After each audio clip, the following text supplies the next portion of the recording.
Olá, me chamo Ana Leite e faço parte do grupo Café com Leite. E hoje nós vamos apresentar o seminário de microserviços, né?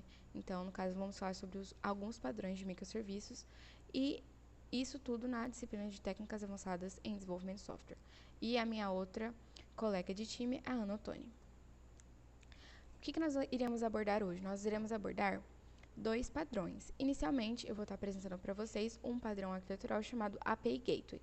E esses são os principais pontos que a gente vai estar discutindo hoje, sobre informações do padrão, o problema que ele resolve, uma proposta de solução desse problema, as consequências de utilização desse padrão, as tecnologias utilizadas por esse padrão, no caso, tecnologias que utilizam esse padrão, e uma conclusão explicando. E ainda, dando um spoiler, nós temos um bônus para explicar sobre como funcionaria esse padrão, se utilizaria, no caso, no FACOF. Então, primeiro, inicialmente, a gente precisa definir o que é um microserviço. Microserviços, no caso, é uma abordagem arquitetônica em que os desenvolvedores criam um aplicativo a partir de um conjunto de serviços pequenos, e principalmente, são independentes. Então, cada serviço é executado e ele se comunica por meio de mecanismos EVs, geralmente, no caso, por meio de uma porta, uma API, baseada em requisições HTTP. Então, no caso, os microserviços, cada serviço é independente, geralmente são serviços de negócio, e cada um deles possui uma API, uma porta para comunicação. Quais são as funções dos padrões arquiteturais, inicialmente, que eu vou falar com vocês? Eles ajudam a enfrentar desafios comuns na criação de arquiteturas em microserviços. Eles oferecem soluções testadas e comprovadas para simplificar o desenvolvimento, e eles são práticas recomendadas, para guiar e orientar a criar esses microserviços mais eficientes e resilientes. Então, primeiro de tudo, primeiro tópico, informações sobre o padrão. Então, o que é um padrão? No caso, o API Gateway. Então, o API Gateway é um ponto de entrada único, como eu coloquei a imagem aqui, é uma porta, ou também chamado de proxy reverso. No caso, ele faz essa questão de redes, porque ele vai estar na rede pública, e os microserviços vão estar na rede privada. Então, ele fica entre os aplicativos do cliente, que vão fazer as requisições, e o conjunto de serviços, no caso dos microserviços, do back-end.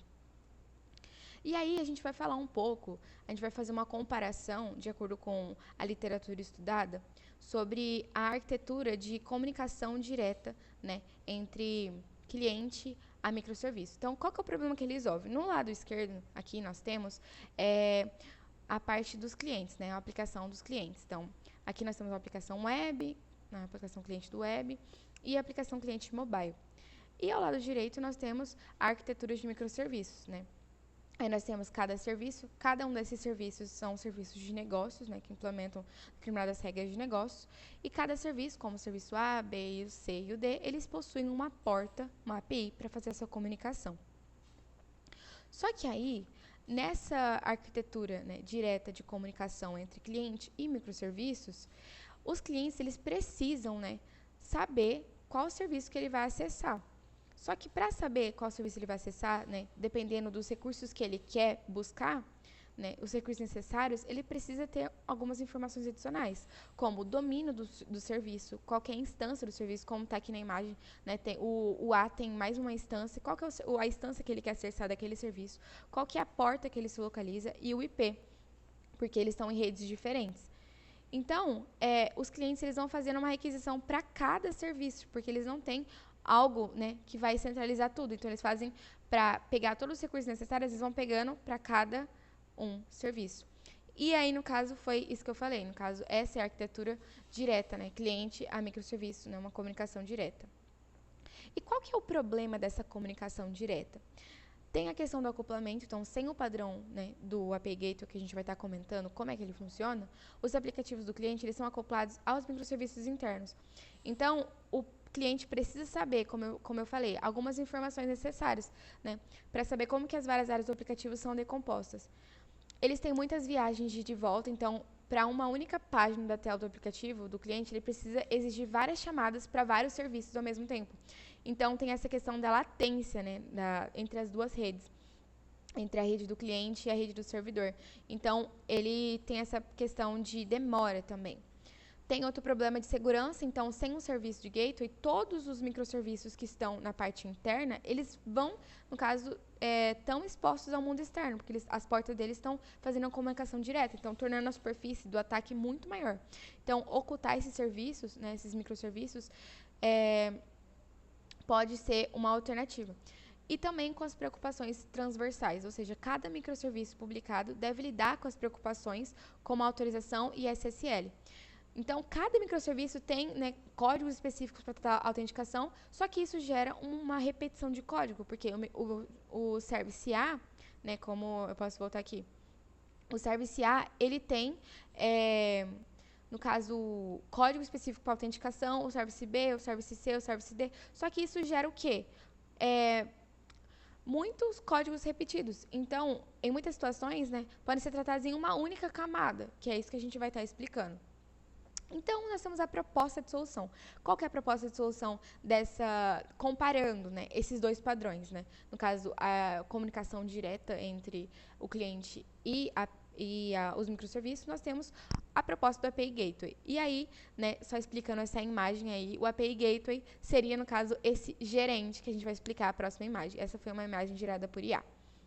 Então, o API Gateway, que a gente descreveu anteriormente, ele que faz, né, esse ponto único de entrada entre as requisições dos clientes, ele recebe essas requisições e ele faz esse roteamento para os serviços necessários que foram requisitados. Então, aqui eu gerei uma imagem com a IA explicando, né, essa questão. Então, imagina que o API Gateway, ele é o gerente do restaurante digital, ele vai receber essas solicitações dos clientes, ele vai direcionar o serviço apropriado da cozinha, para garantir essa experiência impecável. Então, os clientes, eles não precisam saber mais como que está sendo feito, onde está sendo feito, mas eles só precisam entregar o que eles querem e o API Gateway, ele vai lá e vai resolver o problema deles. Aqui, né, a IA gerou, no caso já, os endpoints aqui do que poderia ser feito, questão de segurança, do que ela pode fazer, quais são as respostas, né, quais são os serviços, né, do restaurante. E é isso. E aí a gente vai explicar agora qual que é a vantagem da utilização desse padrão, né? É isso que eu expliquei, a simplificação da interação com o cliente. Então, os clientes não precisam mais conhecer os detalhes do back-end. Eles só precisam se comunicar com um único endpoint que eles devem saber, simplificando a lógica do lado do cliente, que ele não deve saber essas coisas complicadas, né? E reduz essa questão da complexidade de gerenciar múltiplos endpoints. Então, o API Gateway, como está aqui na imagem, ele vai ficar entre as aplicações dos clientes e os microserviços. Outra vantagem de utilização é a questão de abstração de serviço. Então, os gateways ocultam a complexidade dos microserviços, né? Então, os serviços podem evoluir, escalar ou até mesmo falhar, mas os clientes, eles não precisam saber. Eles não precisam ser afetados também. E, então, isso promove um ambiente de desenvolvimento ágil. Outra questão é a segurança e a conformidade. Então, quando a gente canaliza num único ponto de tráfego, né, então eles podem, no caso, aplicar essas políticas de segurança que o API Gateway garante, o SSL, TLS, e lidar com a autenticação. Então, ele não só reduz a superfície de ataque, mas também simplifica essa conformidade. Também a questão de otimização de desempenho, então, por meio de recursos como cache, ele também lida com essa taxa de balanceamento, de carga, eles podem melhorar significativamente o desempenho, né, reduzindo essa latência daquilo que ele vai solicitar, né, ele vai pegar e mandar para os outros serviços. E a questão de preocupação transversal, como falado anteriormente, que era uma preocupação da arquitetura comparada anteriormente. Então, eles gerenciam essas tarefas como registro de monitoramento e análise, que são cruciais para manter e melhorar a integridade do aplicativo. E qual que é a desvantagem, né? Qual que é a desvantagem de você utilizar o API Gateway? Porque ao implementar um API Gateway, você está acoplando essa camada com os microserviços internos, né? Um adendo nessa questão aqui, nessa imagem aqui, o API Gateway. Eu vou falar mais pra frente. Mas o API Gateway, ele pode ser implementado como um componente de microserviço, um microserviço de configuração, né? Então, ele faz nessa questão de você estar acoplando, né, esse microserviço interno, pode apresentar sérias dificuldades no futuro. E ele também pode introduzir um tempo de resposta maior devido à chamada de rede adicional, né? Então, tipo assim, vai ter a requisição do cliente, vai passar pelo gateway, o gateway vai fazer a comunicação com os serviços, só que essa chamada extra geralmente tem menos impacto do que diretamente. Então, a gente tem um ganho. Mesmo que tenha essa desvantagem, a gente tem um ganho. Então, como eu falei, o API Gateway ele pode ser implementado como um microserviço só de configuração. E ele, a diferença dos microserviços, né, do A, do B, do C e do D, ele tem que lidar com essas responsabilidades de roteamento quando ele recebe essas requisições. Então, diferente dos serviços que estão aí, o A, o B e o C, e o D, eles são microserviços de regras de negócio. Então, ele, inicialmente, por isso que ele está de cor diferente, porque ele vai lidar com as configurações. Então, por exemplo, como eu falei anteriormente, o cliente ele vai mandar, né, ele vai saber a porta do API e vai fazer a requisição, e o API Gateway vai fazendo requisição para, dependendo do que o cliente pediu, para cada serviço, né, utilizado que ele precisa de acordo com a requisição. E o que a gente vai fazer para implementar, né, um API Gateway? O que a gente tem que considerar para a implementação de um API Gateway? Questão de escalabilidade, então, se o nosso projeto consegue suportar a carga de aplicação. Flexibilidade, é compatível com os protocolos e formatos de dados que o projeto utiliza. Questão de gestão, quão fácil é configurar, monitorar e manter. E questão de integração, funciona bem com a infraestrutura tecnológica do seu projeto atual? Então, quando que a gente aplica uma API Gateway? Quando a gente tem, né, sistemas distribuídos que lidam com microserviços, mas também depende do tipo, né, do projeto que a gente vai estar implementando. A gente tem que considerar todas essas informações. E quais que são as consequências da utilização? Questão de complexidade, então, para gerenciar um API Gateway pode adicionar uma camada a mais, como eu falei, né, uma camada intermediária à infraestrutura. Ele é um ponto único de falha, então, se você der, configurar errado, né, o API Gateway, você vai ter essa questão de a comunicação vai falhar entre o cliente e os microserviços, e a questão do custo. Então, tanto em termos de desenvolvimento quanto em termos de operação, ele é especialmente para soluções personalizadas. Quais são as tecnologias utilizadas pelo API Gateway? O Spring Cloud Gateway, o Amazon API Gateway, o Azure API Gateway Management e o Kong Gateway.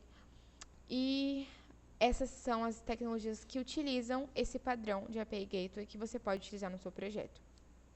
Qual que é a conclusão? Então, o padrão API Gateway, ele é mais que apenas que uma solução, né, técnica, é uma abordagem estratégica para lidar com essa complexidade dos projetos, né, dessas aplicações que estão evoluindo. Então, ele atua como esse orquestrador entre os clientes e os serviços. Ele não só simplifica o desenvolvimento, como também aprimora a segurança, o desempenho e a escalabilidade. Então, à medida que nós continuamos a adotar essa abordagem de microserviços e sistemas distribuídos, é essencial que nós possamos dominar esse padrão de API Gateway. E aí, o bônus que eu estava falando no início, né, do tópico, é que no cenário do projeto do FACOF, a aplicação já utiliza esse padrão, né? Então, aqui, no caso, vocês estão vendo, né, a aplicação web, a aplicação do cliente, né, mobile, eles fazem a requisição direta, né, para o API Gateway, que está nessa rede pública, e o API Gateway, que vai receber essas requisições, vai chamar, né, no caso, fazer as requisições para os serviços, né, que estão na rede privada. Então, ele que lida com isso. Então, se a gente, né, for explicar aqui, então ele fica na frente dos microserviços e é o único ponto de entrada para os clientes, no caso, front-end, mobile, Insomnia, etc. E é isso do API Gateway.